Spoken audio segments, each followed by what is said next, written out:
Welcome to the Rim Break Rodeo. We hope this video helps. You begin by preparing the phone. Update iOS so voice control has the latest features and language files.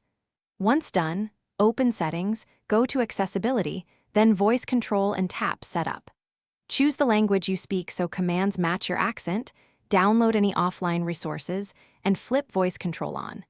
You're doing this now to let the system process commands locally and improve reliability. Make sure downloads finish before you move on so commands will work instantly. Next, customize how voice control behaves.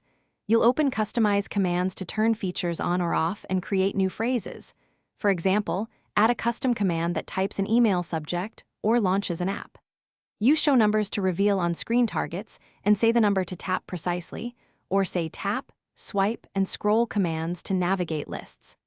Also set app-specific commands so voice control does the right action in Mail versus Safari. This keeps your workflow fast and predictable. To finish, pick how you want to start voice control.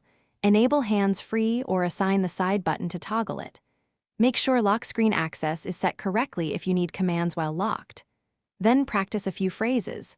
Open messages, tap to, or dictate a short reply. If voice control mishears or stops responding, restart it by toggling off and on, check the microphone for blockage, clear heavy background noise, and confirm iOS is current. That single troubleshooting step fixes most. Thanks for watching. Consider subscribing if we helped you.